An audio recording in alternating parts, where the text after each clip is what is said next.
sobre metas de produtividade, assédio moral, metas de produtividade, assédio moral e adoecimento do servidor público do Judiciário Federal.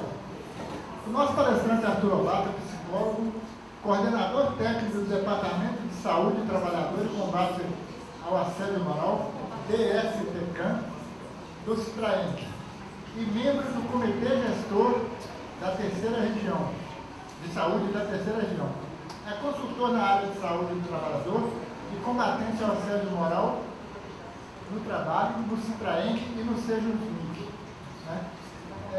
Aproveitando para falar um pouquinho, nessas novas regras que o governo quer colocar em relação à nossa estabilidade, nós vamos sofrer muitos ataques por parte, a tendência é que sofra, muitos ataques aí por parte das nossas chefias, então a gente precisa saber como estão acontecendo hoje já algumas coisas e a gente se defender caso venha a ser assediado por algum chefe ou até um colega, pode haver um assédio horizontal ali, a gente tem que ter muito cuidado com isso.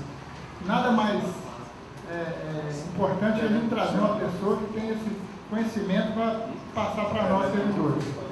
Apresento vocês o doutor Lobato. Seja bem-vindo, doutor. Obrigado, Alisson. Boa tarde. Alô.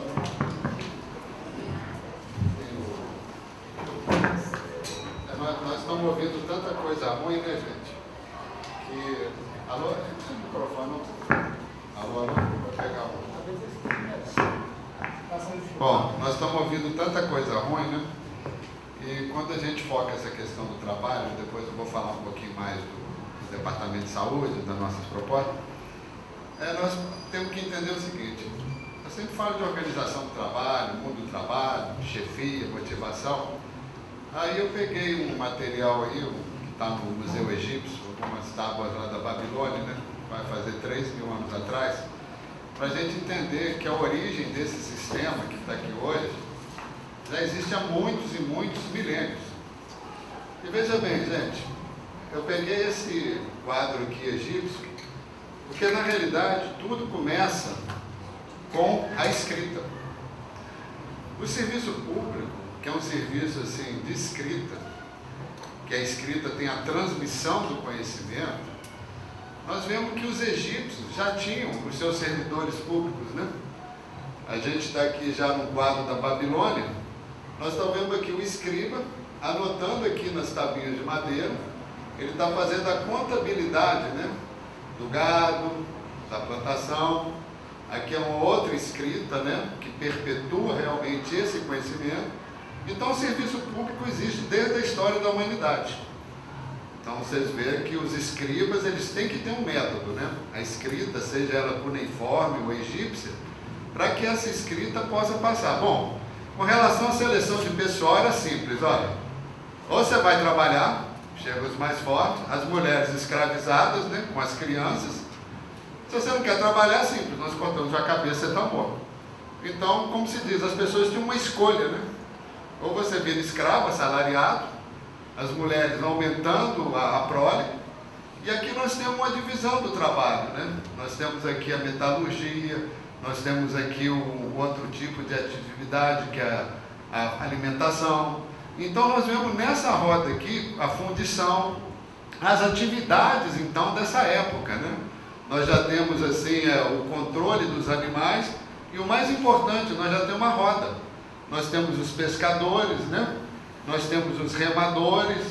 Então nós já temos uma divisão do trabalho. Nós temos já as lagoas onde se criam os peixes. Bom, e como sempre, o chefe em cima, Aqui são soldados que carregam o imperador, a imperatriz, ou seja, a força militar é que mantém o poder.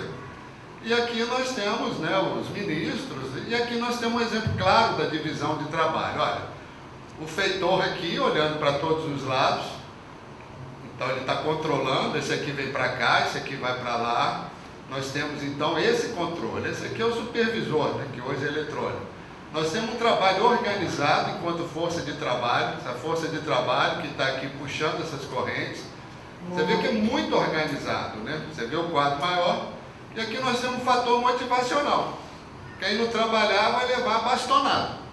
Ou então, o que mudou hoje nesse mundo do trabalho se a gente continua com a verticalidade, com as chefias que querem sempre mais produtividade, com os líderes mandando, os trabalhadores obedecendo e os supervisores mandando?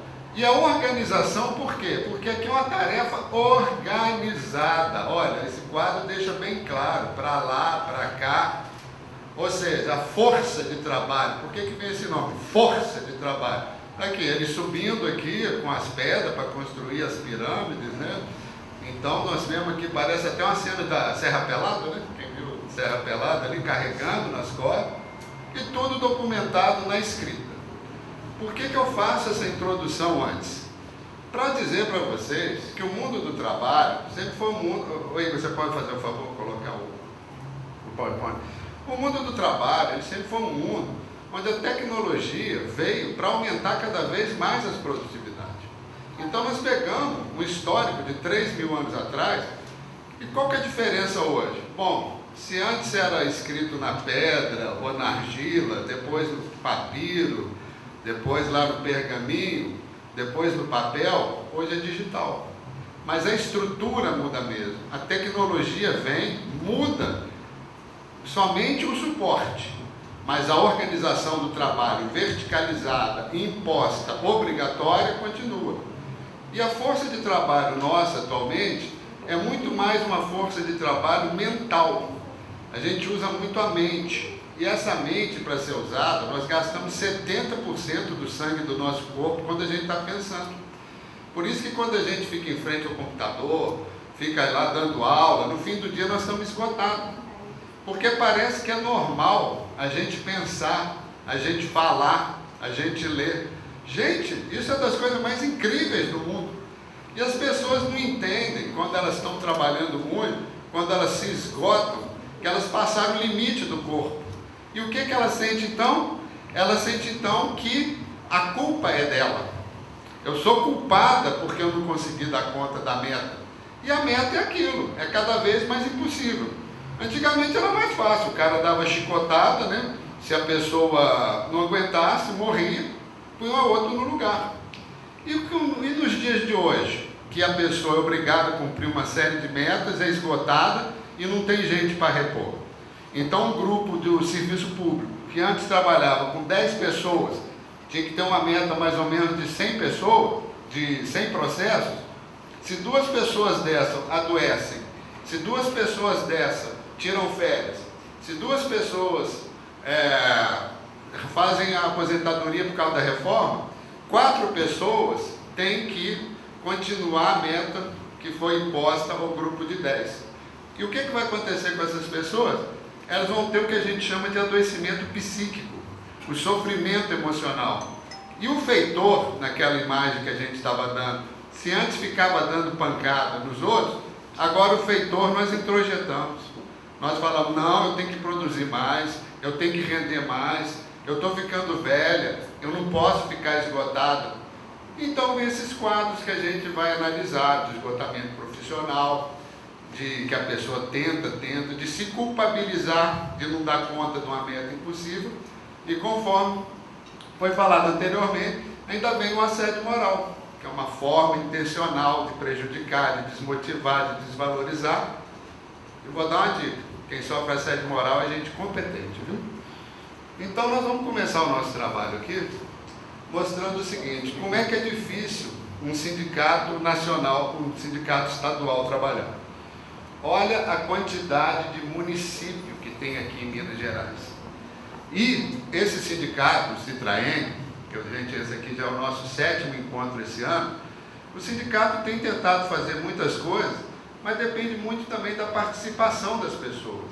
Nós temos esse Departamento de Saúde do Trabalhador, que foi criado em 2015, foi referendado no Congresso, em 2018 foi referendado também no Congresso de Uberlândia, as nossas 3 metas principais, o nosso foco: combate ao assédio moral, melhores condições de trabalho para quem está no teletrabalho e crítica à política de metas de produtividade. Porque, no meu entender e de outros pesquisadores, essa política de metas de produtividade do serviço público, que vem de um procedimento da iniciativa privada, em que se produz objeto, ela vai fazer com que tenha um adoecimento muito grande no serviço público, porque os processos não são objetos, cada processo tem sua singularidade, cada processo ele envolve vidas, e o trabalho de vocês é um trabalho intelectual, é um trabalho cansativo, um trabalho que esgota. Se você ficar aí 6, 7 horas em frente ao computador, você não vai conseguir mais raciocinar. É o que a gente chama de espelhamento. Você vai ficar vendo seu rosto na tela, porque o seu cérebro se recusa, que nós não fomos feitos para trabalhar. E coisas pequenas, como a pausa na digitação, de 5 minutos a cada 1 hora, um cafezinho, que você vai lá, toma um cafezinho e já volta, isso é visto como tempo morto. Então querem que a gente seja igual uma máquina, né? E trabalhe sem parar, produza. E outra questão também da produtividade. Quando você chega no auge, você vai ter uma queda. E a produtividade feita no serviço público é o seguinte: você fez 100 processos esse mês, então mês que vem você tem que fazer 120. Fez 120, tem que fazer 140. Esse modelo é um modelo adoecedor, que os bancos já vivenciaram isso, gerentes de banco, todos adoecidos, né, por causa dessa política, e ela vem realmente com uma forma perversa, porque na realidade a perversão é a intenção de fazer mal ao outro, e não tem como a gente falar que essa política, com esses dados todos que nós vamos partir agora falando, que ela não seja uma política realmente intencional, de forma a adoecer cada vez mais o trabalhador. Não pode repor. Qual que vai ser o discurso? Não, servidor público é preguiçoso, servidor público não está dando conta, tem que terceirizar, porque foi igual foi falado na palestra da manhã: se terceirizar essas pessoas, fica mais fácil de controlar, se a pessoa adoece, fica mais fácil de mandar embora. Ou seja, é a neo-escravidão, né? E o que é importante, gente? Hoje em dia, a doença mental, o sofrimento mental, que a gente da psicologia trabalha com o conceito de sofrimento mental, porque doença é um conceito da medicina, implica que tem cura, e sofrimento tem controle. O sofrimento mental hoje, a pessoa fica esgotada, fica revoltada no trabalho, e só que ela não quer admitir que ela está com um problema, porque tem resistência de ir no psiquiatra, tem resistência de procurar um psicólogo, e quem informa que a pessoa está adoecida é o outro, é o colega de trabalho. Fala: nossa, fulano, você está estressado, está patado em todo mundo. É o marido, é a esposa, porque esse trabalhador chega em casa assim, mas envenenado, né? Coitado das crianças. Eu atendi um caso aí, que ele procurou ajuda nossa lá, porque ele chegava em casa, a filha de 5 anos, trancava na porta, dentro do banheiro, que o pai já chegava esbravejando, xingando, gritando. Por quê? Como a gente não pode reagir dentro da estrutura do trabalho, a gente descarrega a nossa revolta em quem? Nos amigos, nos parentes, nos entes queridos, mas veja bem, sem perceber. Isso que é o pior. E quando a pessoa fala: você está com problema, você está muito... Eu não estou estressado não, até assustou. Eu não estou estressado não, eu não estou nervoso não, você que está me enchendo o saco aí. A pessoa... A gente tem que dar uma brincadeirinha, porque a pessoa fica nesse nível mesmo. E acha que está normal. Não, eu não vou em psiquiatra, não, isso é coisa de doido. Poxa, mas você não consegue dormir, você não consegue fazer nada. Não, mas é que eu tenho que bater minha meta, que sei lá o quê. Na hora que vê, se dedicou ao tribunal, perdeu os entes queridos, perdeu família, os filhos cresceram. Aí, igual eu já ouvi, quanto que a pessoa procura lá? Trabalho também de sindicato estadual. Nossa, eu dediquei 30 anos da minha vida ao tribunal, nunca faltei um dia. Minha mãe ficou doente, eles não me liberaram para visitar ela. O tribunal é isso. É uma entidade burocrática, fria, que não está nem aí para você. Pena que você só descobre isso quando você precisa. Muitas pessoas: maior injustiça, que eu nunca faltei, nunca fui trabalhar com atestado. Agora que eu estou passando mal, eles estão falando que eu estou fingindo. Ainda tem isso, né? Quem tem depressão é fingido. O cara está com depressão e ele andando no shopping. Mas, gente, quem tem depressão, que é a ausência da vontade, a coisa mais difícil que tem no mundo é a pessoa sair de casa. Quando você consegue tirar essa pessoa de casa, levar para uma praia, para um sítio, tem sempre um infeliz para falar que você não está deprimido, que está passeando lá no shopping. Porque o conceito que eles têm de depressão é o seguinte: você vai ficar 30 dias em casa, aí de repente mágica, deu 30 dias, opa, estou curado. Eu até escrevi um artigo no site do Citraen, até assim, antes desse coronavírus. Vem cá, quando a gente está gripado, coriza, espirrando, cabeça cansada, dá para falar assim, ó, você tem que ter vontade de curar essa gripe. Vontade resolve? Não, ficar de cama, tomar. Então por que depressão você tem que ter vontade para curar ela, se a depressão é a ausência da vontade? E o que vai fazendo a gente ficar deprimido? Porque a mente da gente, ela tem um entrelaçamento, ela está enredada no social. O que vocês veem todo dia, na televisão, no discurso? Ataque midiático ao serviço público. O servidor é preguiçoso, o servidor só trabalha 6 horas, o servidor ganha muito. Aí você tem uma crise na sua identidade. Você começa a ter vergonha de falar que você é servidor público. Você começa a ter vergonha de falar que você ganha 10 mil reais por mês, como se 10 mil fosse muito. Não, 10 mil é pouco. Só que já fizeram um achatamento salarial na época da URV, então na iniciativa privada, quem ganha 5 mil está ganhando muito. Só que o salário, para você ter uma família, 2 filhos, pagar plano de saúde, escola, 10 mil é pouco. Começa por aí. Mas não, é o achatamento. Cada vez a gente ganhando menos. Metas impossíveis de serem cumpridas. Com essas metas impossíveis de serem cumpridas, gente, porque veja bem, toda curva é assim, ó. Aqui é o topo. Depois que você chegou no auge, você vai ter a tendência a cair. Mas não, eles querem que você só vai subindo, subindo, subindo. Vamos comparar com as Olimpíadas. Os recordes olímpicos não são sempre batidos pelos outros? São raros os campeões olímpicos que batem o próprio recorde, porque é aquilo, o recorde é o topo, a meta é o topo. Então a gente, quando faz essa crítica política de metas de produtividade, nós estamos referendados por pesquisas científicas, sabe? E com essas metas impossíveis de serem cumpridas, o que vem? Sensação de incompetência, de fracasso, de não dar conta do trabalho.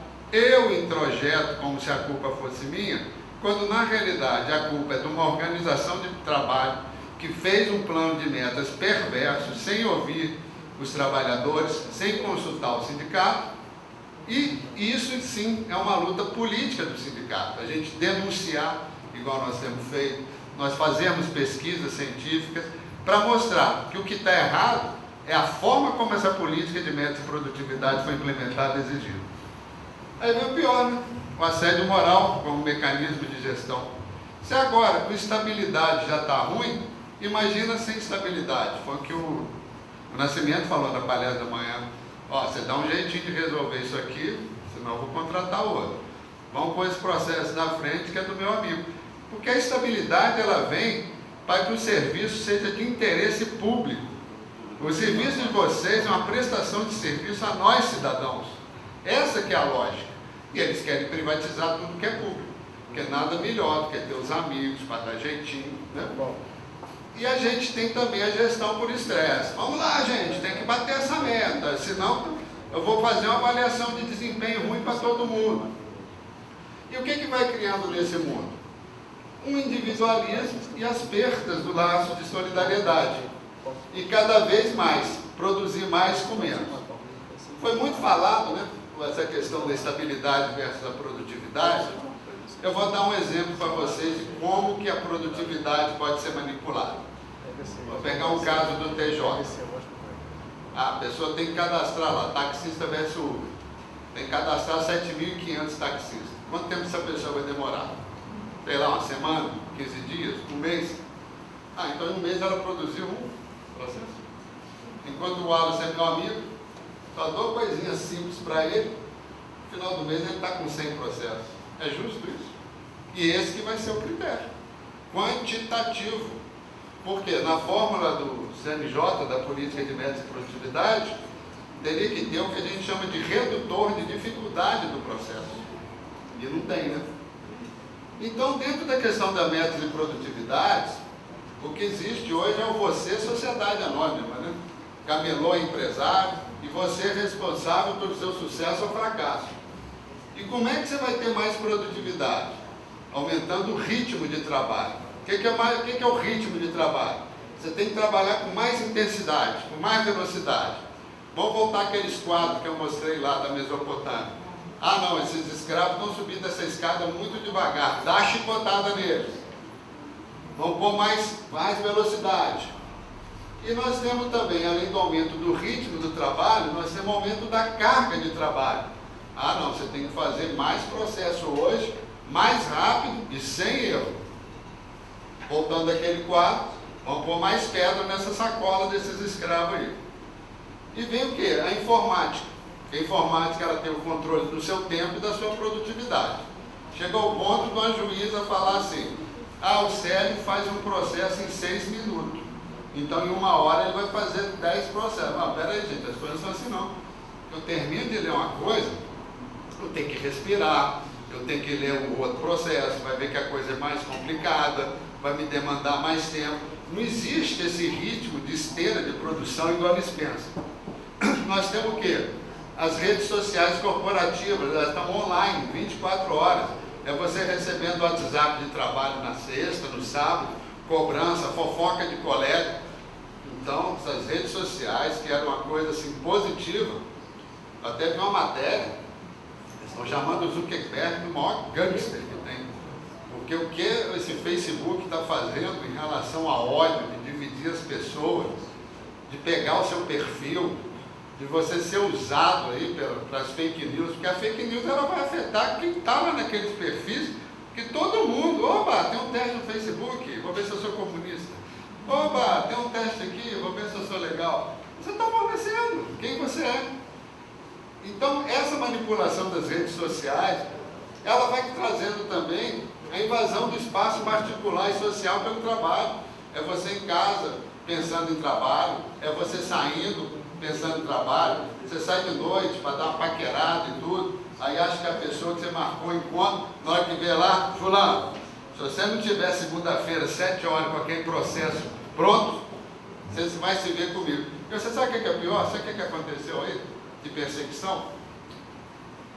A pessoa foi pressionada a fazer um processo, levou o trabalho para casa, processo físico.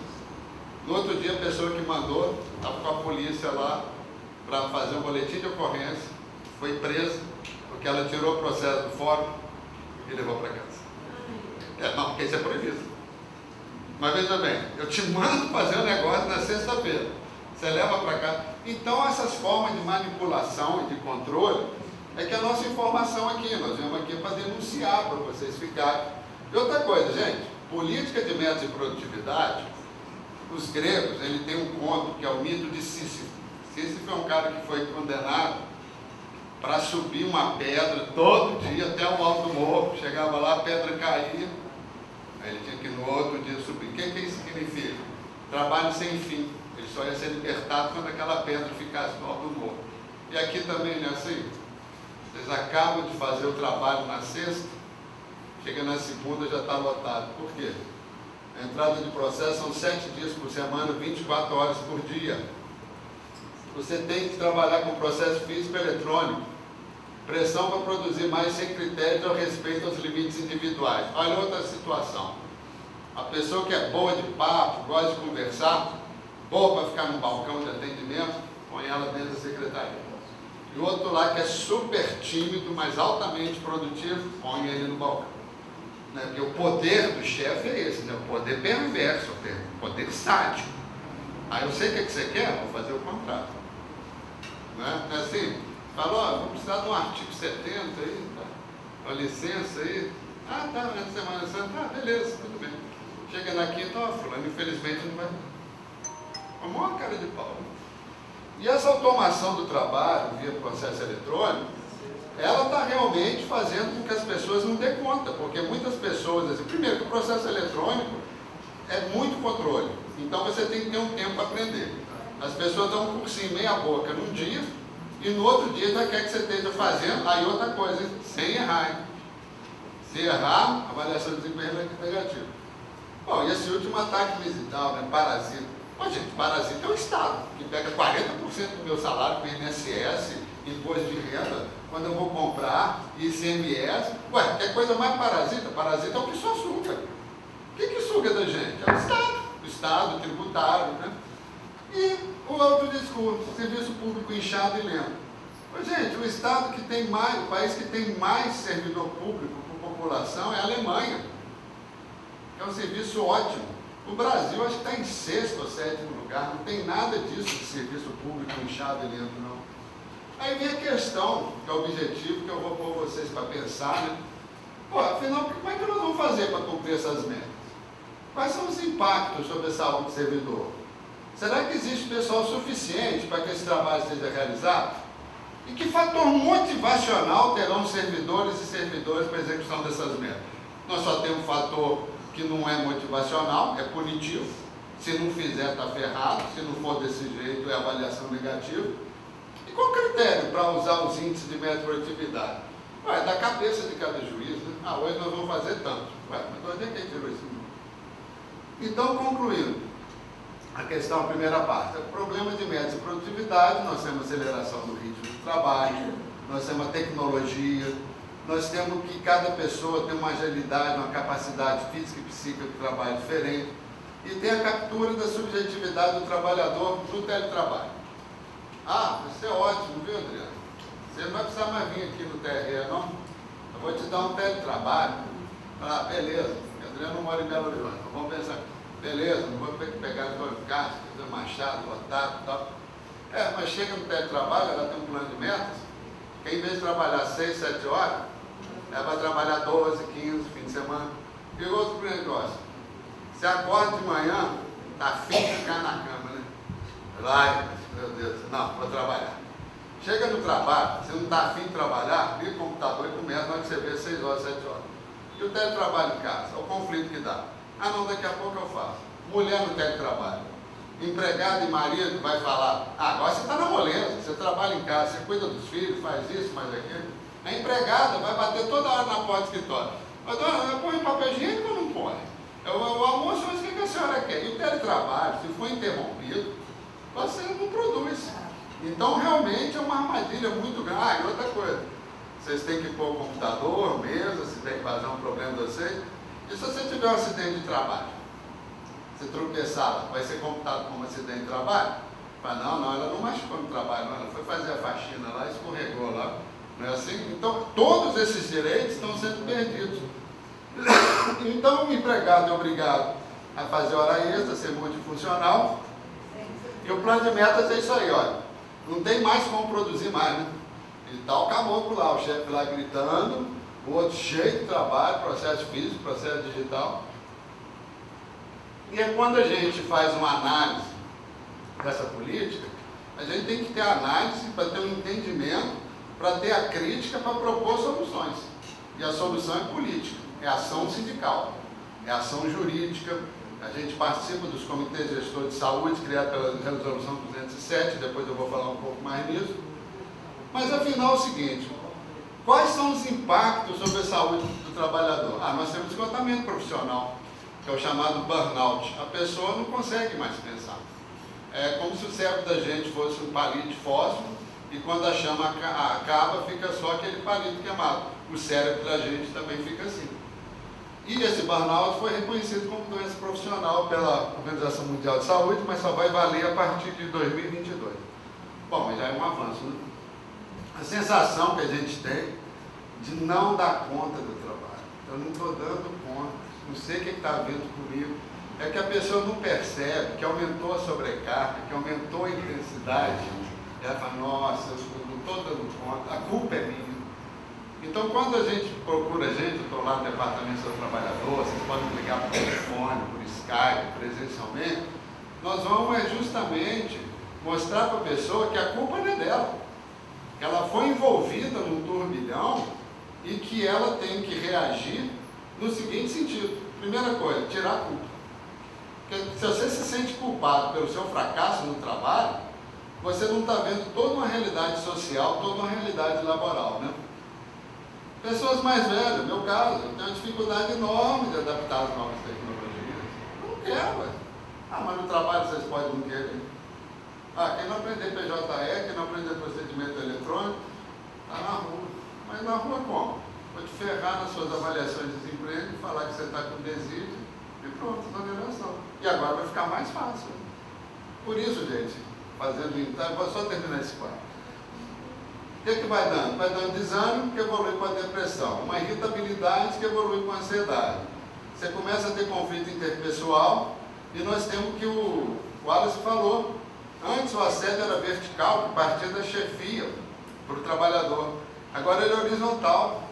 O próprio colega começa a te cobrar. Se você tira uma licença, você tirou licença, sério? Você me prejudicou, que eu tive que fazer seu trabalho. Falta total de solidariedade. É o que a gente tem trabalhado nos tribunais. Tem que ter uma adaptação para a adoecida. A pessoa fica 3 meses deprimida. No primeiro dia, você ficou 3 meses fora, de folga, né? De férias. Agora vai ter que fazer essa pilha, vai ter que fazer o serviço dela. O cara no outro dia vai ter depressão de novo. Aí o que é que fica? Uma cara fingida, hein? Pessoa preguiçosa, hein? Esse que é o problema do sofrimento mental. Bom, e o abuso de poder, né? Que a gente nem precisa falar, que é o que mais tem. Bom, no final do dia, não parece que a gente está assim, desse jeito?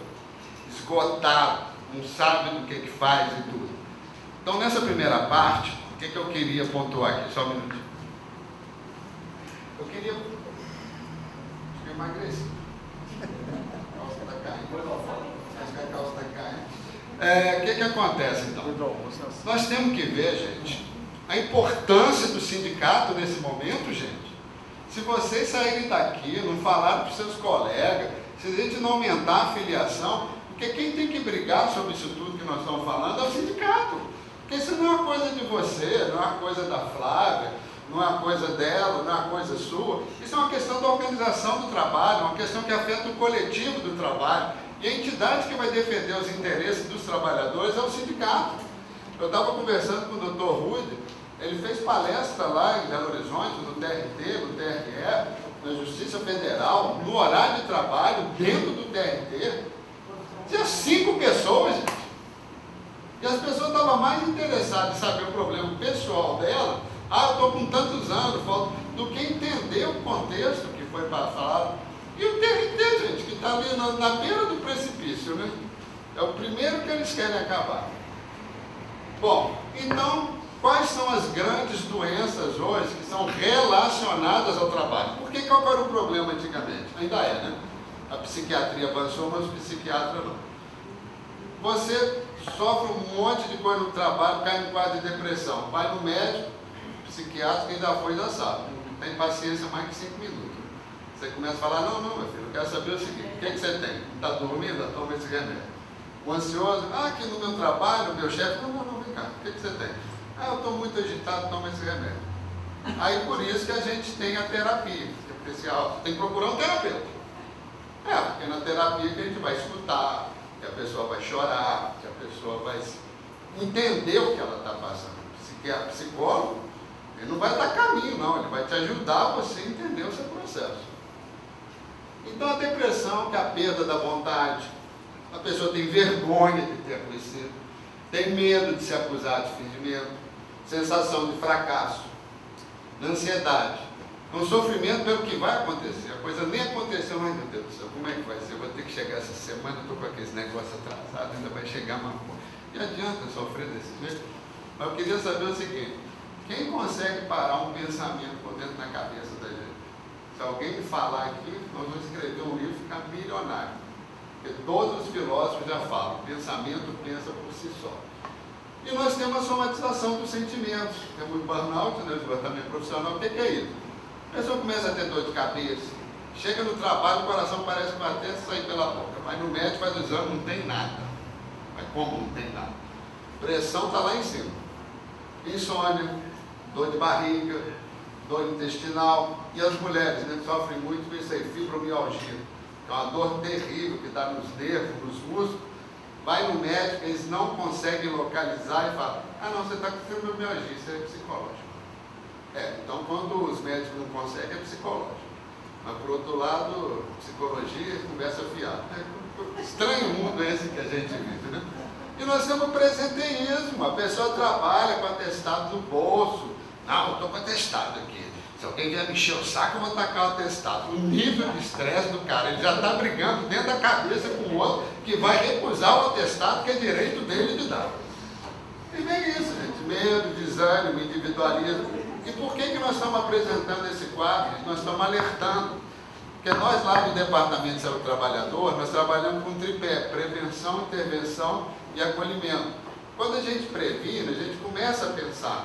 Eu estou dando informação para vocês, que vocês podem levar para os seus colegas, que vocês têm que falar da importância do sindicato, de filiar, de ajudar nessa luta, de aumentar a força do sindicato, e entender que isso está acontecendo com você, não é culpa de vocês individual, não. Isso faz parte do processo perverso de adoecimento, gente. Por quê? Porque na iniciativa privada é isso. O cara adoece e manda embora. Quê? 3 meses de depressão?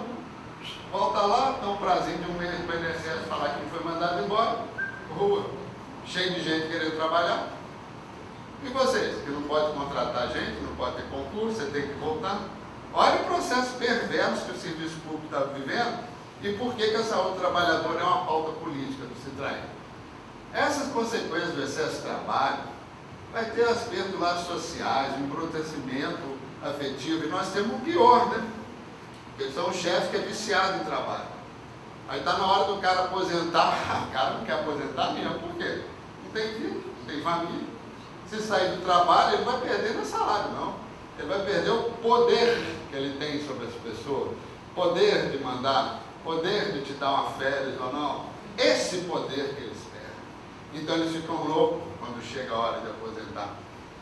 Outro dia, eu lembro quando o deputado Eduardo Cunha aumentou o tempo lá de servidor público para beneficiar os ministros suplentes, para Dilma não nomear nenhum ministro, o Marco Aurélio falou, nossa, ótimo, eu quero trabalhar até mais de 75 anos. Ué, é claro, né?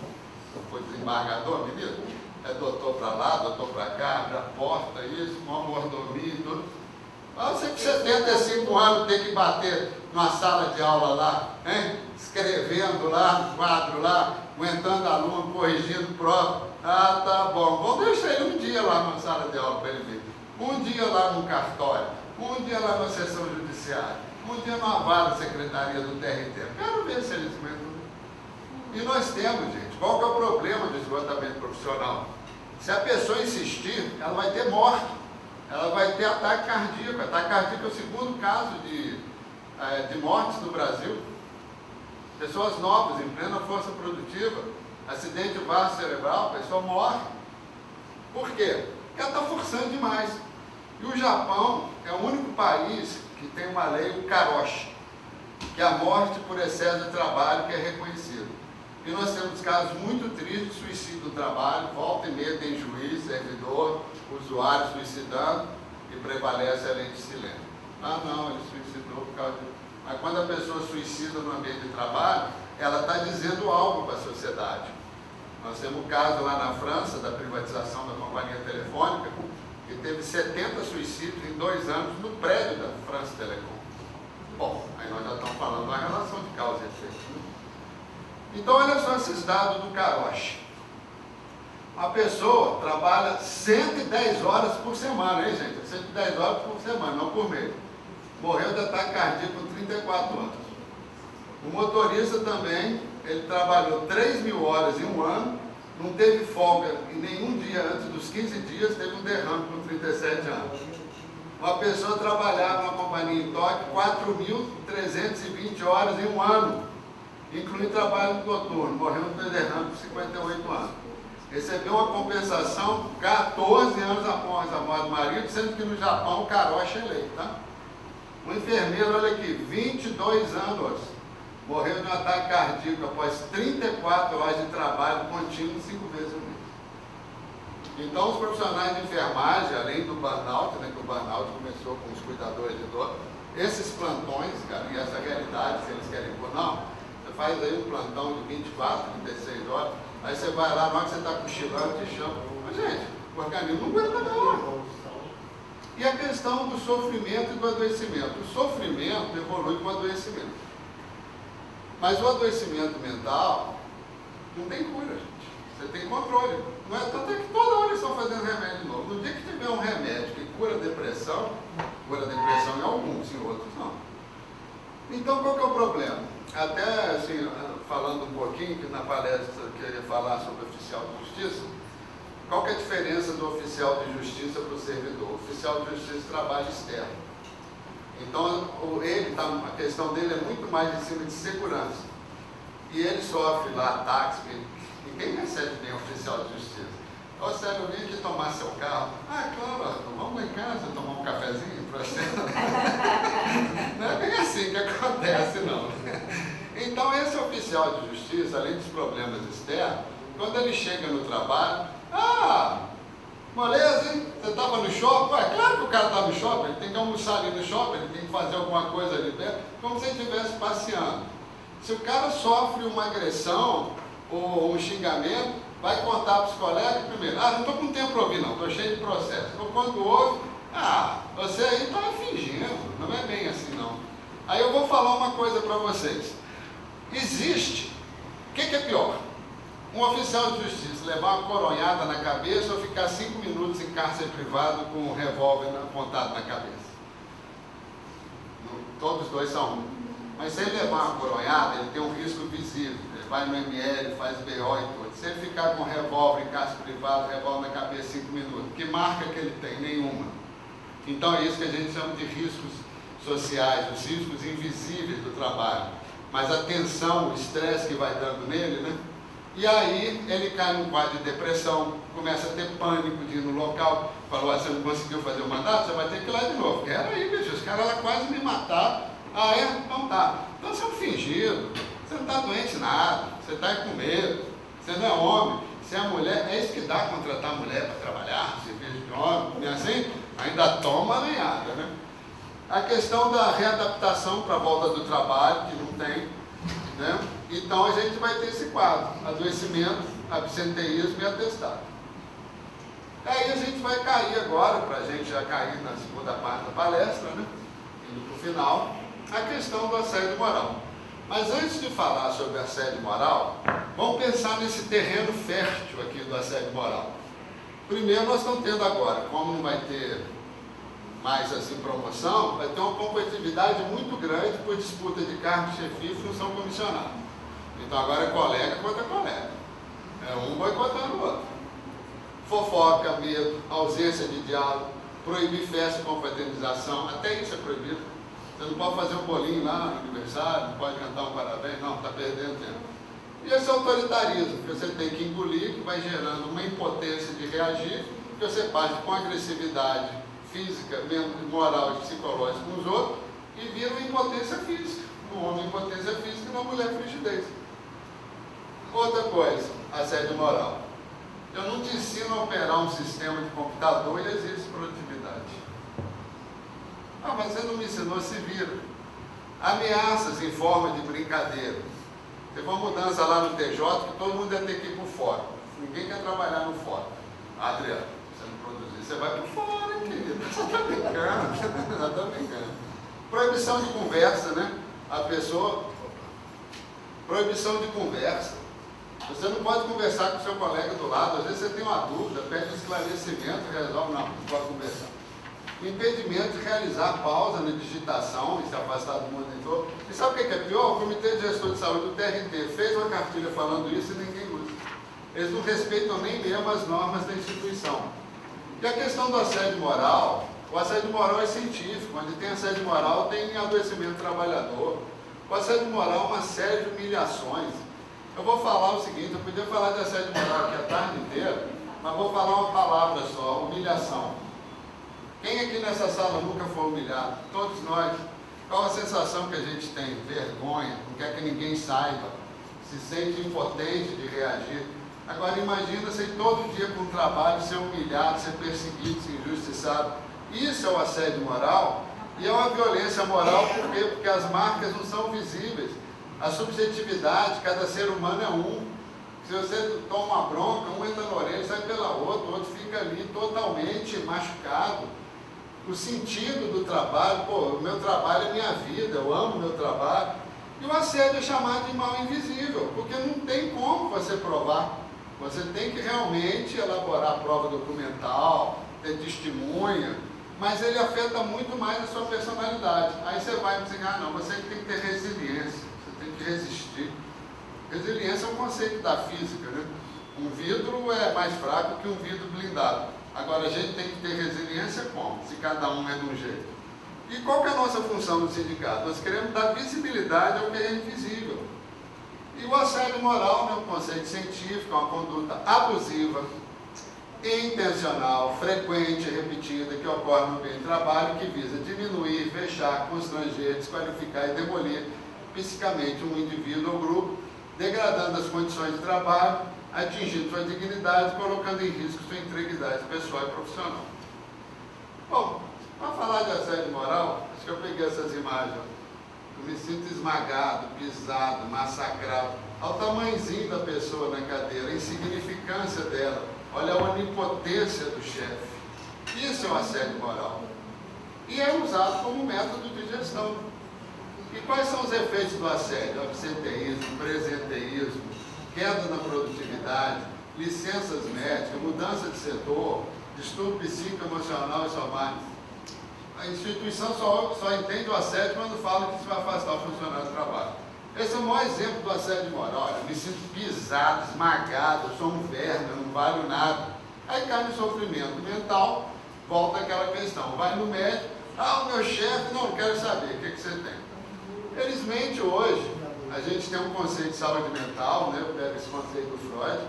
Saúde mental é amar e trabalhar, não é amar o trabalho não, porque a pessoa que só ama o trabalho e não consegue amar os outros, ela tem algum problema. Amar é o seguinte, você vai ao trabalho, você vai para casa, tem seus filhos, seu namorado, vai viver sua vida, curtir. A questão, transtorno psicoemocional não são mensuráveis. Eu vou contar uma história de uma moça aqui rapidinho daqui a pouco. Vou contar agora. Servidora de 42 anos, bonita, foi aposentado por depressão, 2 anos deprimido, os médicos. Minha filha, você é tão bonita, falta Deus na sua vida, falta vontade. Aí ela falou comigo assim, Arthur, você pode falar nas suas palestras lá. Eu preferia ter sido atropelada, estar no hospital, engessada, costela fraturada, fígado perfurado, que aí as pessoas iam acreditar no meu sofrimento. E o sofrimento mental? Você está com a carinha ótima, como é que você está doente? Isso que é o problema maior. A gente tem que admitir, gente, eu caí, eu estou sofrendo, eu estou doente. Às vezes a pessoa fala isso para tentar animar a outra. Exatamente. Até com forma de carinho, mas é melhor falar, olha, você quer saber, você está doente mesmo. Você tem que procurar um médico, né? E é por isso, foi muito bom você falar isso, né? Porque a gente está aqui para dar essas referências, né? Outra questão também, gente, a autoestima da gente. O outro é o referencial. Então a pessoa chega para mim e fala, Arthur, você está bonito hoje. Bom, essa pessoa deve ser doida, né? Mas tudo bem, vai que ela bebeu. Não, beleza, tal, tô bem, né? Sai 100%. Se ela fala, nossa, está com a barriga parecendo uma barriga de chope, esse cabelo despenteado, vem, nossa, que eu não li. Mas o referencial é isso. Se eu te faço um elogio, não é gostoso? Mesmo que seja mentiroso. Você está linda hoje. Não, mas assim, se eu falo lá, você está acabado, é uma roupa que você está usando, onde é que você está com a cabeça? É igual o Chaves, né? Todo mundo já deve ter visto o Chaves, né? A autoestima é isso, gente. A autoestima é dada pelo outro. No trabalho, alguém reforça a sua autoestima ou só joga para baixo a sua autoestima? Só para baixo, né? Então nós temos essa diferença do elogio, da crítica, das humilhações, da impotência, né? Aí vem o sintoma, gente. O sintoma é aquilo que aparece. Como é que a gente trabalha na psicologia? A pessoa chega lá com sintoma. Eu não estou conseguindo dormir, eu estou com crise de choro, eu estou com isso. Aí a gente vai chegar na origem. Qual que é a origem? Abuso de poder, assédio moral, política de média produtividade. Então o que aparece é o sintoma. Tristeza, desânimo, choro. Aí o que a pessoa começa a fazer? Usar medicamento, etc. Gente, tem coisa pior do que vocês tomar remédio. Sem o psiquiatra, ou então parar. Mulher, com todo respeito às mulheres, tem muitas dessas coisas. Amiga, eu estou com um remédio aqui que é ótimo, toma. Tem remédio psiquiátrico, que você toma um e depois toma outro, ele dá parada cardíaca. Ele dá parada cardíaca. Aí a pessoa morre, mas morreu, não sabe por quê. Por quê? Estava tomando remédio sem orientação médica. Homem cai no alcoolismo, na droga, né? E eu sempre no alcoolismo e na droga, começa a faltar mais, que justifica, não começa a produzir. Bom, aí vem a questão aqui, ó, sofrimento psíquico da vítima. Ela começa a sentir culpa, vergonha. Estou falando isso, se vocês estiverem com esse quadro, tiver amigo, pode falar. Vocês estão com problema, viu, gente? Procura alguém. Culpa e vergonha, insônia ou sonolência excessiva, taquicardia só quando chega no trabalho, dor de barriga, perturbação sexual, né? As ameaças que nós já falamos, perito, né? Tem perito que falou, esse quadro que eu contei para você. Você é tão bonito, falta Deus, chefe. Depressão é coisa que tem que trabalhar, nunca faltei para o duelo. Teve um desembargador do TJ que falou em público que cura depressão é trabalhar. Ué, mas se uma origem da depressão for o trabalho? Às vezes que ele foge do problema do trabalho. Mas aí não está deprimido. Ele ainda tem vontade. Fala, não, aqui está um problema danado, vou trabalhar. Mas é que isso não é uma vida está em casa. Não, aí é outro papo. Não, aí é outro papo. Aí fica até 10 horas da Não, noite. aí eu concordo 100% com você. Mas nós estamos falando das questões oriundas do trabalho. No final do dia o cara está assim, né? Na volta do adoecido, ele não tem assim, o apoio dos colegas, né? Falta de solidariedade. Vou dar um exemplo concreto. Uma servidora, 8 anos fazendo audiência. Quem trabalha aqui no judiciário faz audiência sabe a pressão que é, né?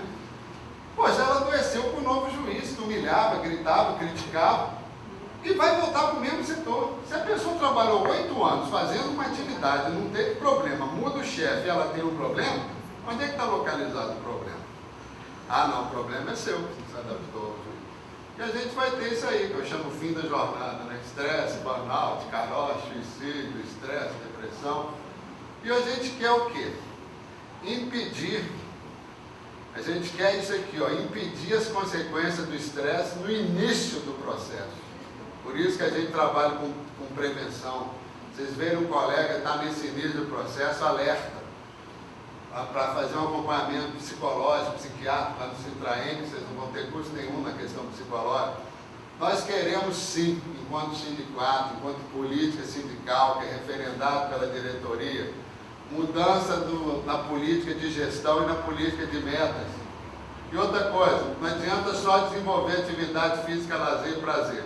Nós temos que desconectar do trabalho, valorizar a vida afetiva, familiar e pessoal, ter férias folgosas e prazerosas, porque às vezes a pessoa está estressada e está de férias já pensando quando é que ela vai voltar, como é que ela vai dar conta do trabalho. Tem alguma coisa errada. Eu desenvolvi uma técnica que é assim, Vai não? eu divido o meu dia por horário. Vamos ver a experiência do Valdir aqui, que é importante, né, as pessoas falarem um pouquinho.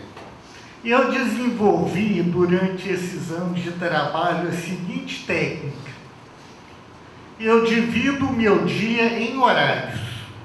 Então, eu acordo mais ou menos 6 horas, levo a minha esposa para a escola, passo na casa da minha mãe, vou para o serviço, de 9 às 11h30, e de 1h30 até às 6, eu sou servidor da justiça. Nesses intervalos, eu vou à casa da minha mãe, almoço, e durante o fim de semana eu sou fazendeiro, sou patrão. Então, eu tenho 23 anos de serviço, muita gente vai me chamar até de relapso, né? Algum workaholic aqui, mas eu nunca fiz hora extra e não cobro o que meus empregados façam. Não, o Valdir deu uma experiência, ele deu uma experiência muito boa, porque é o seguinte, ele criou uma rotina de trabalho, uma rotina familiar, uma rotina de fim de semana. Mas veja bem, quantas pessoas conseguem ser igual a ele? Esse que é o problema. Cada um tem que arrumar uma forma. Mas vamos pegar uma coisa na fórmula individual dele, que é do coletivo? É isso, gente. Não, de manhã eu tenho que levar meus filhos na escola, ponto final. À tarde eu tenho que trabalhar, ponto final. Agora, de noite, fim de semana é sagrado. É minha roça e tudo, né? Vamos só continuar aqui para a gente abrir para as perguntas, já estou terminando. Então, aí é o seguinte, não adianta eu falar isso tudo se eu não der algumas orientações, né? Não, já está acabando, 5 minutinhos. 5 minutinhos. Recomendação. Nós temos que ter soluções preventivas que tomem em conta a origem e não somente a violência. É necessário agir na fonte, não deixando que cresçam essas práticas perversas. Mas, gente, isso é o mais importante. Nós temos que entender as causas e as motivações para estabelecer ações eficazes, tanto no combate ao assédio moral quanto para a preservação da saúde mental. E não adianta só ficar criticando o assediador e indenizar as vítimas. Nós temos que mudar a organização do trabalho, nós temos que mudar o método de gestão de pessoas, nós temos que mudar a política de metas de produtividade, nós temos que combater o assédio moral, nós temos que ter direitos para o teletrabalhador. Isso é ação sindical. E para ter ação sindical precisa de sindicato forte.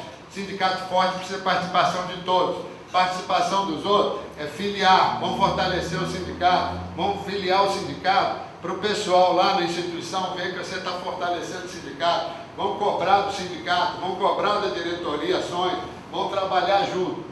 A psiquiatria evoluiu, os psiquiatras não. A psiquiatria hoje tem a CID-Z, que é uma CID relacionada aos conflitos do trabalho.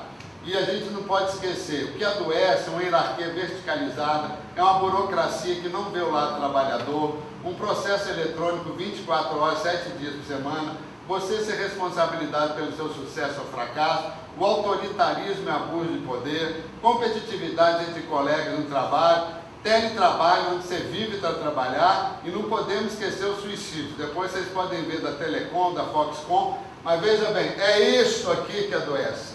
Então, quando você for no médico, ele falar, você tem depressão. Não, meu negócio é do trabalho. Eu ouvi falar de uma CID-Z. Começa a exigir, porque essa CID-Z, para o jurídico, é importante, porque tem o nexo causal entre o seu adoecimento e o trabalho. Essa é a grande evolução da psiquiatria. E a subjetividade, foi o que a gente acabou de falar no caso do Valdir. As pessoas são diferentes, elas reagem de forma diferente. Nós estamos vivendo um modelo neoteoitista, é número, estatística, produtividade, sem respeitar os direitos humanos, os limites do trabalhador, né? E com essa nova organização do trabalho, baseado no neotoyotismo, no projeto neoliberal, nós vamos ter todos esses impactos sobre o psiquismo emocional e você vai ser acusado. Você não pode nem adoecer. Daqui a pouco eles vão baixar uma lei, é o seguinte, a pessoa para adoecer tem que dar um atestado 48 horas antes de ter a doença, né? Porque nós estamos caminhando, né? Então, prevenir é alertar, né? Nós temos feito muito estudo, participamos de muito congresso, né? O nosso trabalho é invisível, porque tudo que vocês relatarem para mim, eu não levo para a diretoria, nós fazemos uma análise, nós só levamos para a diretoria casos objetivos, concretos, com consentimento da pessoa, depois de várias sessões, que o ser humano é assim, não, amanhã mesmo eu vou no sindicato denunciar. Aí no outro dia, não vou no sindicato, não, porque depois esses caras aí vão publicar esse negócio, aí chega no trabalho, toma uma lambada, não, vou no sindicato amanhã. Mas então vocês têm que ter confiança no nosso trabalho, tem que ter confiança nos nossos parâmetros éticos, tem que ter confiança na diretoria. E nós temos também um departamento jurídico que faz um trabalho excepcional, uma ação sindical, e nós temos que entender que trabalho é qualidade e não quantidade. Nós participamos também aí dos comitês gestores de saúde, participamos de eventos lá dentro do próprio CNJ. O que foi importante? Esse evento no Conselho Nacional de Justiça, no Comitê Nacional, em setembro de 2009, o ministro do TST falou contra o assédio moral. Eu nunca tinha ouvido falar nisso na vida. Porque quando o médico fala, o psicólogo fala, tudo bem. Agora, o ministro, nós temos pesquisa científica, nós temos grupos de trabalho e nós queremos adaptação da política de metas de produtividade à realidade de cada tribunal. Isso é ação sindical. Isso aí está eu e a Elimara lá no CNJ, deixando documentos. Algumas conquistas do Citraem, do Comitê de Saúde do TRT, a implementação do Comitê de Saúde do TRE, elaboramos uma política de saúde, Adriano, saiu agora quentinha, tem uma matéria que a gente vai falar disso. Tem a cláusula do combate ao assédio moral, por quê? Quem está nesse comitê? Não, é o Comitê de Saúde, depois eu te conto. Mas o que acontece, gente? Enquanto a instituição não reconhecer que assédio moral existe, é coisa de sindicato e tudo. Com reconhecimento fica mais fácil a gente fazer. Tem trabalhos científicos em congressos e as alternativas. Fortalecimento do coletivo, criação de vínculos de solidariedade, fortalecimento do sindicato, direção de sindicato forte, atuante, sem medo de lutar em prol da categoria, assessoria jurídica capacitada, o nosso projeto Saúde Trabalhador. E eu quero agradecer a atenção e só explicar para o Adriano que esse Comitê de Saúde foi criado no TRE, participa da direção de pessoas, de avaliação de desempenho, o próprio Adriano, e a participação do sindicato no Comitê de Saúde é para que seja elaborada uma política de combate ao assédio moral, a crítica política de meta de produtividade e direitos do teletrabalhador. E nós temos feito esse trabalho, tem até uma matéria que saiu essa semana um pouco sobre esses comitês, mas tudo que nós fazemos aqui em prol da categoria. E só existe sindicato forte, com a participação da categoria e com profissionais que estão lá para trabalhar mesmo. Porque nós acreditamos que o maior bem que um ser humano pode ter é a saúde. E chegamos a um ponto que a saúde tem que ser uma luta política do sindicato. Muito obrigado a todos, é a minha contribuição que eu queria fazer.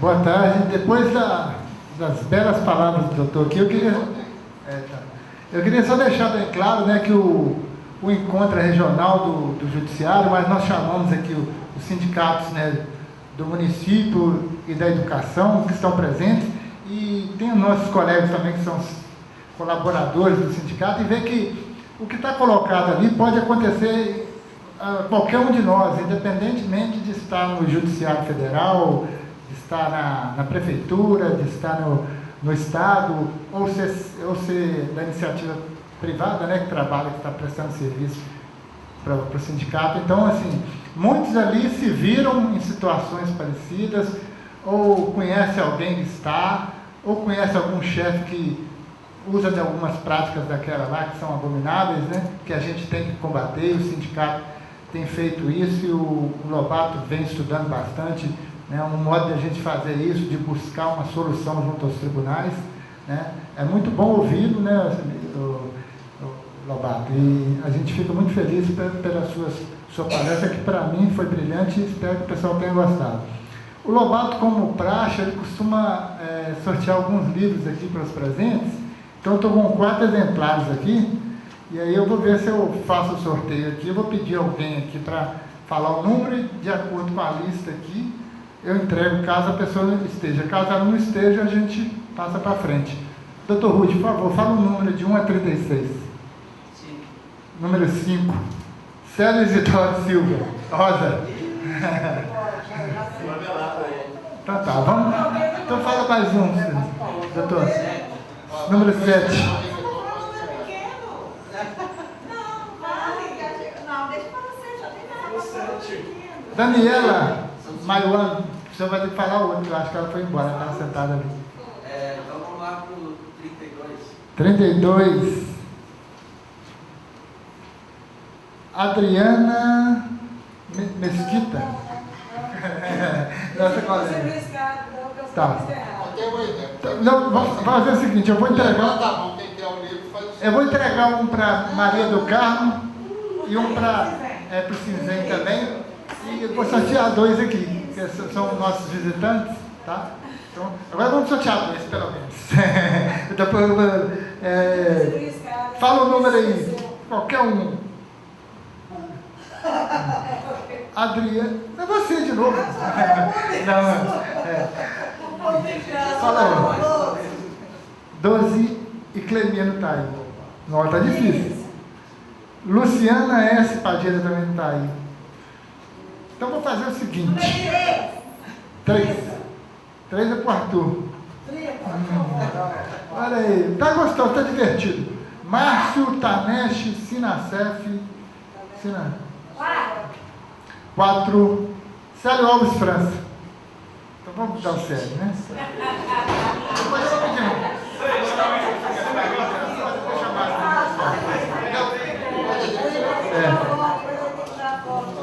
Fala mais um aí para encerrar.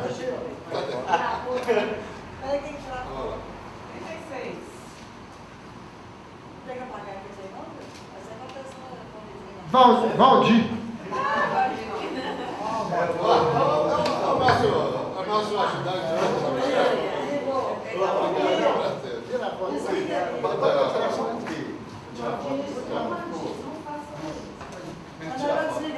Aí você vai lá receber, só precisa tirar a foto. Né? É bom que você leva o pessoal. Nós vamos colocar na nossa É, na nossa estante lá. Maravilha. Tem meus contatos todos aí, muito obrigado. Você faz lá isso?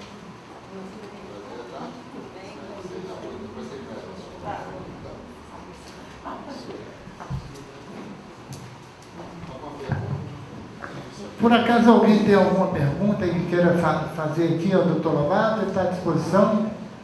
Pode fazer consulta também, viu? Fala, meu amigo, teve um problema assim.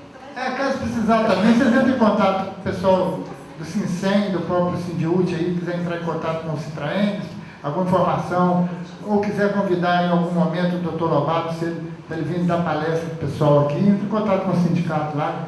O doutor é muito solícito. Então, assim, agradecer a todos aí pela atenção, agradecer ao Lobato mais uma vez. O senhor quer falar mais alguma coisa?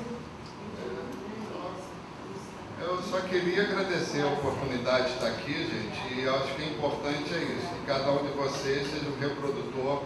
Acho que eu já dei muitas dicas que vocês podem ajudar as pessoas a entender que muitas vezes o que elas estão sofrendo é por causa do trabalho, que ela tem que realmente entender que ela não tem culpa e que nós do Citraeng estamos à disposição. Nós também, assim, eu enquanto militante, né, estou à disposição do sindicato, porque veja bem, esse projeto de saúde do trabalhador, ele só existe através de uma ação do sindicato, porque nós trabalhamos na prevenção, que é o que nós estamos fazendo, nós fazemos intervenção, nós fazemos acolhimento, mas se a diretoria não encampar essa luta, igual a diretoria encampou nesse mandato todo, nós não lutarmos contra a origem do mal. A origem do mal é essa, é o assédio moral quando mete gestão, a política de metas de produtividade impossível, pelos direitos do teletrabalhador e por um trabalho saudável, que nós queremos trabalhar sim, adoecer não.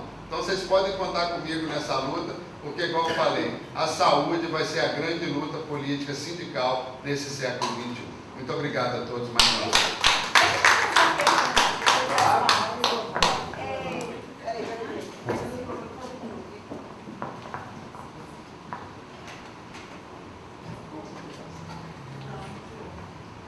Eu sou Glória, do Sincem, né?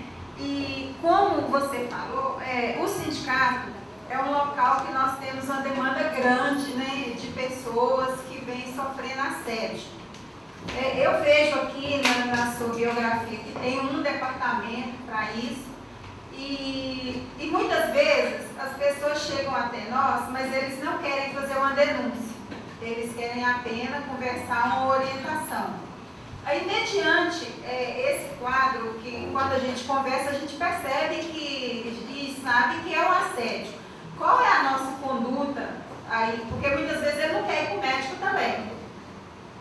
Acho que você falou uma coisa muito importante, porque é o seguinte, muitas vezes a pessoa quer um desabafo.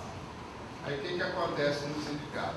Vocês teriam que ter ou um diretor que tivesse uma especialização em saúde pública e saúde do trabalhador, ou então vocês contratar um profissional de saúde, mas que tenha formação de saúde do trabalhador. Porque o que é a diferença? O trabalhador, nós vamos pôr o trabalho como um dos componentes do adoecimento. Porque senão, você não pode, essa pessoa ela quer ser escutada, quer ser atendida, mas o que acontece? Tem que ter paciência. Uma pessoa que sofre assédio moral, quando chega no sindicato, é um discurso fragmentado, está muito ansiosa. Então, talvez ter um curso de formação, ter profissionais, assim, aqui acho que ele de Baladade deve ter muitos profissionais que lidam com saúde pública, que lidam com saúde mental, que pode dar esse suporte para vocês, entendeu? Algumas orientações. Porque no caso do sindicato é isso, nós temos que ouvir a demanda, não propor nada e pedir a pessoa para voltar de novo, para conversar mais e tudo mais, dar essas orientações de sugestão com muito jeitinho, né? Mas o importante é que o diretor tenha que fazer um curso, mesmo que seja um curso online, saúde mental, saúde do trabalhador, e ter esse apoio da rede pública, né? Porque o ideal seria que essa desconstrução do SUS, que o projeto do CERES, que é o Centro de Referência em Saúde do Trabalhador, seria uma entidade que poderia apoiar, mas eles sucatearam todos os CERES, né?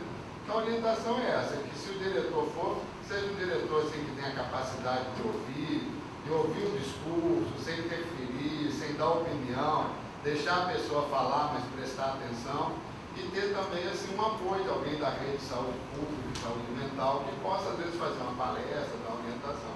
É escutar sem prometer e também, não, sem ser solidário demais. Pode deixar que nós vamos te ajudar. Porque se você gera uma esperança numa pessoa e depois não cumpre, né? Então é muito essa questão da formação e da percepção do sofrimento do outro, porque você está lá mais para escutar mesmo. Então, Arthur, eu disse o microfone não. Dentro do que agora colocou, nós somos diretores, estamos dentro do sindicato, cada um representa a sua secretaria, não temos preparação, mas a gente está absorvendo isso todos os dias. Aí a gente acaba até criando, né, aquele afeto com o colega, que às vezes é da mesma escola. Isso é prejudicial para a gente lá na frente? Não, o afeto é importante. O problema é o seguinte, você não pode fazer promessas, tipo, não, pode deixar, nós vamos resolver seu caso. O afeto diz, olha, nós estamos solidários, nós vamos ver o que nós podemos fazer. Nesse inteirinho, quem sabe, você procurar um profissional, nós temos aqui o fulano que trabalha na rede pública, na saúde, volta aqui de novo, para a gente relatar, porque no sindicato, eu orientaria depois de começar a fazer um banco de dados, qualitativo e quantitativo.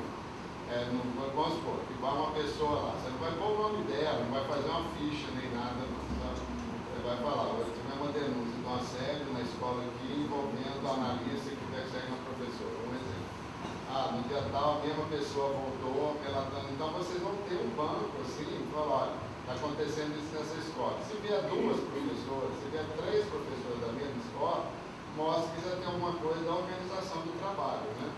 E tentar, dentro das instâncias mediadoras, assim, quando aí seria o caso da intervenção, quando for na Secretaria de Educação, a primeira coisa que o secretário quer dizer, quem falou isso? Qual escola que é? Não, me fala aí que eu vou resolver. Fala, não, aí vocês vão trabalhar com os dados, assim, sem falar, e tomar muito cuidado, porque qualquer coisa que você fala, já sei se é lá naquela escola. Aí você vai adivinhar e falar, não sei se é lá não, porque às vezes acontece um caso que está acontecendo em várias escolas, né? Então a gente tem que ter esse cuidado de proteger. E outra coisa, mais importante, proteger, sabe, ela saber que está ali, vai ficar sigiloso e tudo. E quando vocês forem fazer uma reunião, vocês têm vários dados de várias escolas, mas falar, não é na escola da hora, está acontecendo essas questões, e nós estamos entendendo que essa política agora está errada, então é tentar uma mudança no geral. Porque senão a pessoa vai no sindicato, você na boa vontade vai na secretaria, sem querer, você dá a munição para ele descobrir onde é que é, aí essa pessoa é duplamente assediada, que vai falar, hoje eu fui no sindicato, eles foram lá e me denunciaram na secretaria. Então o tema do assédio é muito complexo, então a gente fala assim, a gente tem que maturar essa denúncia, a gente tem que escutar ela, deixar passar algum tempo, e não ir de imediato, não ter assim, denunciou agora e vou procurar uma solução.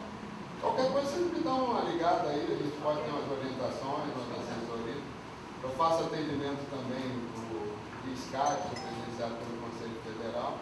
Então, mas acredito que aqui também deve ter profissionais bons. Mas acho que a questão da formação, quem sabe posteriormente, juntar vários sindicatos daqui, que a gente fazer uma formação em saúde do trabalhador para os diretores. Porque os diretores sindicais vão ter que se capacitar. O que é saúde mental, como é que eu lido com a pessoa em crise, né? É uma proposta aí que fica aí a médio prazo para vocês. Tá bom? Mais alguém quer falar alguma coisa? Então, gente, eu vou aproveitar e agradecer então ao Dr. Lobato, né? Agradecer a vocês pela atenção e agora a gente vai começar outro ciclo de informações aqui. A Adriana vai compor a mesa aqui e vai conduzir os trabalhos. Obrigado.